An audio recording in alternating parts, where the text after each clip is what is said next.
Hello everyone, I am JJ Dixon. Once again, happy Black History Month. I am here today with a very special young man, Mr. Cornell Dunlap, and he's going to be speaking with us a little bit about his experience in the 90s with a very special program. But before we get to the program, let's find out who you are, Cornell. Well, thank you very much, JJ. My name is Cornell Dunlap III. I grew up here in Jacksonville, originally from DC, but grew up here in Jacksonville. So I attended elementary and middle school and high school here. And it was actually during my time in middle school where I was introduced to the Shoot Baskets Not Brothers program. And I was introduced through Officer Thomas. And I am now still here in Jacksonville after attending Florida A&M University. I'm married and I have a beautiful daughter, 17. And wow, you have a 17-year-old daughter? Yeah. Woo, Officer Thomas, you're getting old. Yes, he is. He knows that though. He knows. So tell me this, what area did you live in? I actually was in the Arlington area. Okay. I was attending Arlington Middle School. Okay. When I met Officer Thomas and he introduced the program to me. All right. So we know that there were children from all over the city of Jacksonville that were able to be a part of the program, even though they targeted certain areas. We do know that other students were included, and you happen to be one of those young men. Tell us what you remember about the program initially when you first got introduced to Shoot Baskets Not Brothers.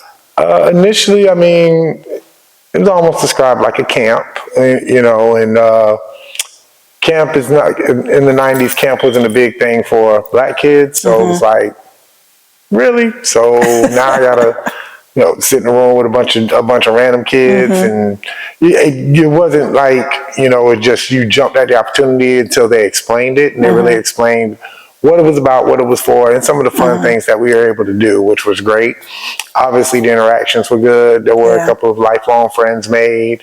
But initially, it was just, okay, this is some kind of camp, or especially, is this some kind of camp because I'm in trouble? Right. And it was great to actually have in my case, Officer Thomas, but have them really explain that it's not that you're a troublemaker or that you are in trouble or that you've gotten in trouble. It's just some keys and some helpful things to learn and understand and remember so that you don't get caught into a system that is looking to make you the troublemaker. So they were truly trying to help you all young boys and young men become good men. That's the way it felt. And I mean, you didn't think about that at the time. Obviously, I was 13, so you're not really thinking about the development that it has on you. It's not until you look back on it and you're able to see what it was and how it shaped you and how it helped mold you that you can see the benefits for what it was. So when you got to camp and you saw all these police officers, did they have their uniforms on or no? No, when you actually, well, they had the uniforms on for certain things that we did, but then like there was also times where we would, you know, just doing regular things, kickball, basketball, things of that nature. And that's when, you know, they would obviously dress comfortable to be able to interact with us as well. But they did have their uniforms on for certain formal things or field trips, things of that nature. So was it weird for you to go to a program, a camp, a facility, and be around police officers that didn't have uniforms on?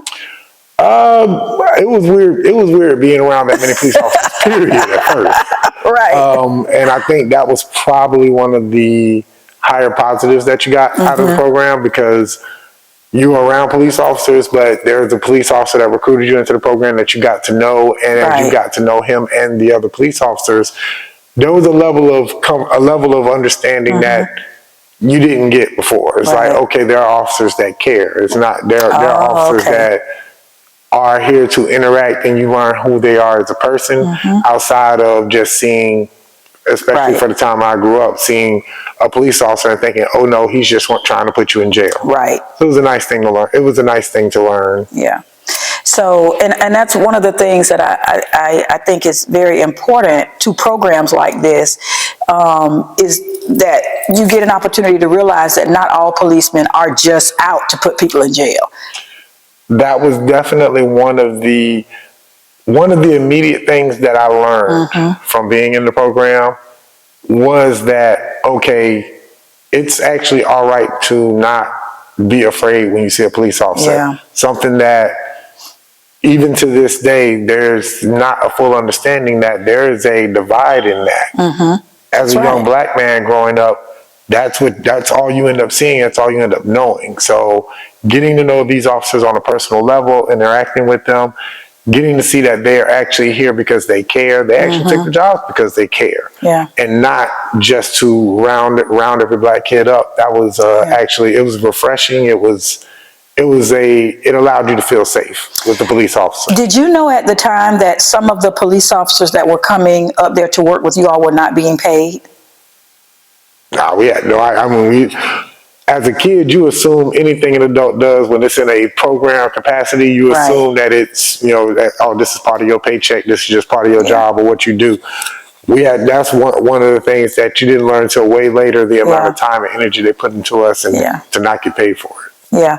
Some of them were actually there simply because they cared. And as like an added bonus, I guess, later on when the program did receive some funding, they started to get paid for what they were doing. But many of them didn't get paid for doing what they were doing with you all. Is that shocking to you? It's a bit, it's for the amount of time and energy they put in. Yeah, that actually is a surprise. I did not know that. Yeah. I mean, the transportation getting us there and back, it wasn't like your mom had to drop you off. The officers would actually come pick you up. Officer Perry told a story when he was here with us about one of the kids. They were there, had been there all day, and one of the kids basically looked at him and said, "What y'all gonna feed us?" And they ended up I remember hearing about that. they ended up going up to the local Popeye's Chicken, and the manager had bought into the concept of this program, and she literally packed the back seat of the police car with food. And so they took all the food back to the site and fed all the boys the food that was donated by the manager.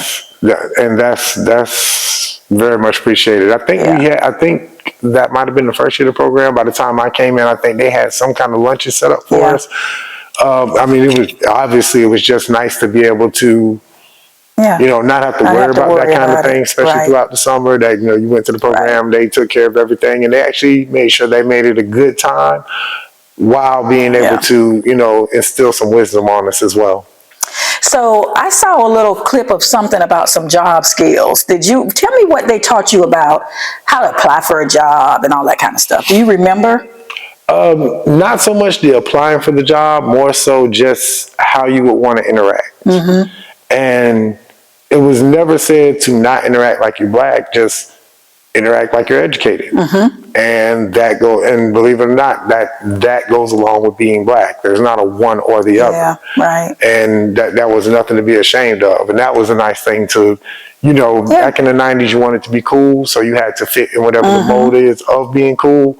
And they kind of gave you an idea, okay, Officer Perry and Officer Thomas were two of the coolest guys you could meet, and they were cops. So they still are. Especially they'd say it as well. Well, I asked you about that clip because, believe it or not, I have the clip. It was from probably 1993 or 1994. Yeah. And I really want to share this with you. Because you don't really remember being interviewed by the Channel 4, do you? I don't. I know it happened, but I don't remember much of the interview. It impresses on these teenagers the importance of good work habits. I think the most important benefits I have received from this program is job. Is that you? Learning how to fill out an application, learning how to fill out a data sheet, taking a data sheet with you, what to wear, how to act. You teach them more stuff in school because it teaches them how to be responsible and how to talk. I remember Jason too. You ready? Yeah, all right. The Career Seminar is just one part of the Shoot Back It's Not Brothers program. In its third year, it gives youngsters a chance to participate during the summer in sports like basketball. They also spend time at camp each year. Plus, they are Bring back memories, huh? I remember the whole picnic.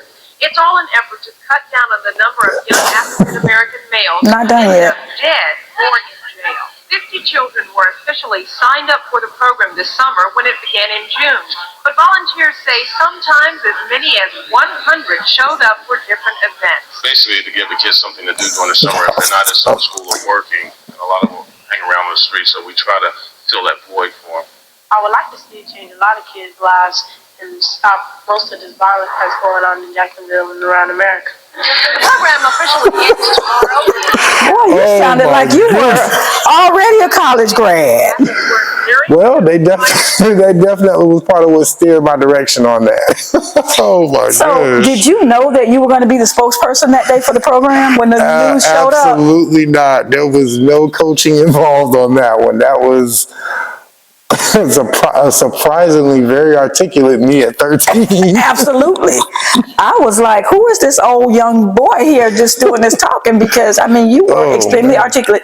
But what stood out to me more than anything is that, to me, it seemed like you were actually learning that from, like, no one could, you couldn't have just woke up in the morning and, you know, recited that off the top of the head. Like, you had to learn those things.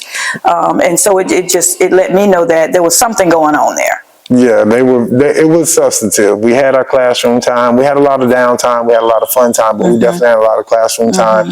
And yeah, a lot of skills that definitely came in handy. Obviously, the interactions, the different things like that when it came to applications, when it came to also school and study and how to balance that. They covered a wide range of areas that actually were helpful, especially for a young black kid at that time, that there weren't too many avenues that were reaching out specifically to us to try to give that information. And I know that it must have had an impact on you to see the African-American officers that were out there, that were interacting with you all, and that were giving you another side of the African-American male, but also the African-American policeman. Absolutely. It was that, and I might have touched on that earlier, and just three that I remember specifically, Officer Spicer, Officer Perry, and Officer Thomas, they really relayed to you in a way that let you know when you saw an officer on the street, especially if you saw an officer of color, it was okay to feel a little less stress. It was okay to feel safe. It was okay to feel like they're here for you, not looking for you. Oh, wow.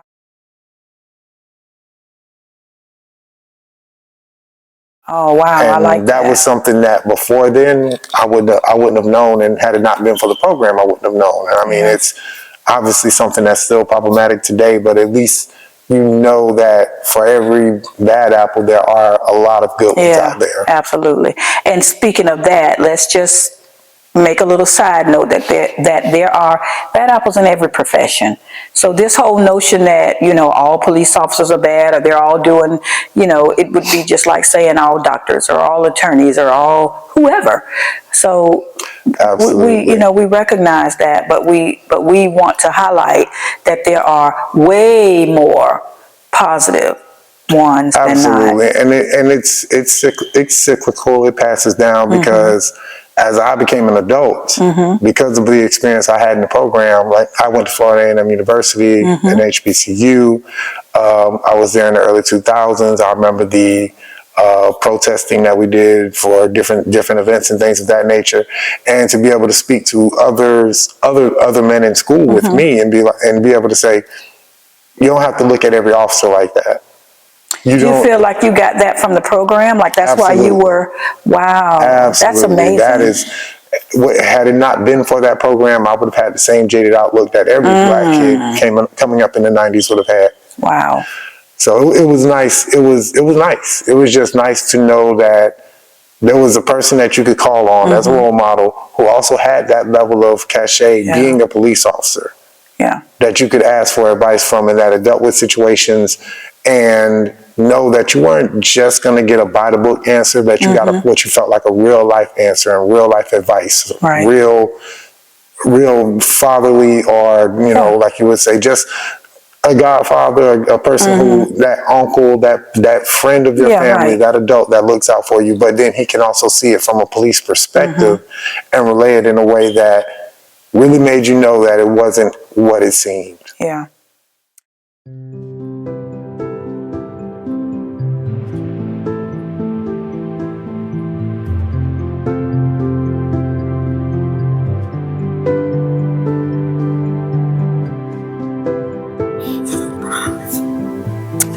I am so happy that your better half accompanied you here today. I always wonder, because I was a school resource officer for 10 years, and I did a lot of programs when I was a school resource officer, and I'm in contact with a lot of the children, but I'm always curious to know, how did that program actually impact them beyond just being, a part of the program, right? How did it impact them in dealing with their kids? How did it impact them in meeting and marrying and dealing with their spouses and things like that? So I was so excited, Miss Stephanie, to find out that you were coming today. We have Stephanie Dunlap here with us this afternoon. And I just wanted to ask you, Cornell, have you spoken with Stephanie about the program? I have, obviously, something that's influential to your life, it remains a part of it. So, actually, Officer Thomas is still a good friend of the family. Wow. Surprisingly enough, I went on to Sandalwood High School, where he became the school resource officer while I was there. Wow. So he was always somebody I could call upon, stop by his office and hang for a while. Obviously, he had a great rapport with every student from Sandalwood, and it just kind of felt good to have him there. It's like, just having that older figure all the way kind of around, just, not in the way, but just there that you can call upon him whenever you need him. So he's been a family. He was actually at our wedding because he's still a close functional friend of the family's, and she knows to an extent. I've mentioned to her the program, of course, because she wanted to know how I met Officer Thomas, so she can kind of attest to that. I've spoken about it from how it's affected me growing up into life now. Yeah, well, I can absolutely relate. I have some students who were my students when they were in 6th grade, and they're adults now. And I've attended weddings. I attended an African wedding because one of my kids was an ESOL student that was brought here from Liberia.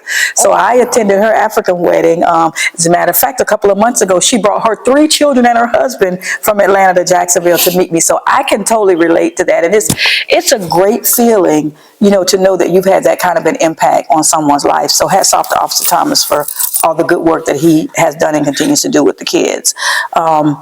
Stephanie, you know something about the program. Yes. So I just want to ask you, based on what you know about the program, what you've heard before, and even what you've heard, this evening while we were doing this, how do you think that program has impacted Cornell's life? It's basically laying the foundation of the man that he is today. And that's despite any struggles or triumphs that he has faced throughout his life. I believe that this program has served as a foundation, as the man that he is today, and I'm very grateful for that. It's something that has spilled over into his daughter, into his daughter's life. It's definitely something that has spilled over into my life as well, into others that he has touched throughout his journey. So what I do know about this program, the very little that I was told about this program, is that it has made a huge impact on him, but it has been a huge foundational point to the man that he has become today. Wow, that's really powerful.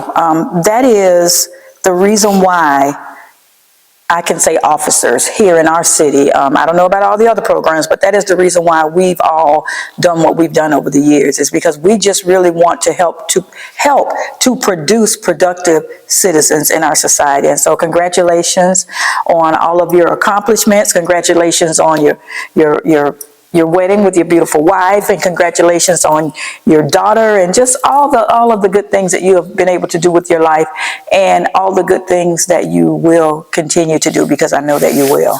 I'm so thankful that you agreed to meet with me today. And let me just say, I hawked them down, y'all. I still cannot believe you saw that interview.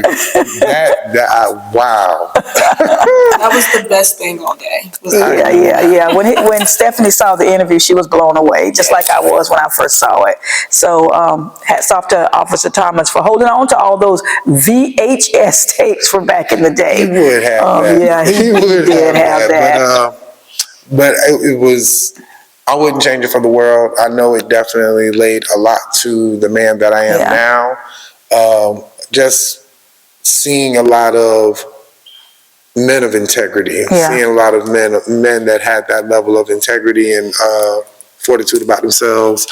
It was definitely something that laid a lot for me. It laid a lot for me as far as seeing the type of man I like to become. And I was going to ask you this question. I probably don't need to, but I will ask it anyway. Do you believe that programs like this work? Absolutely. Absolutely. Absolutely. You have no idea.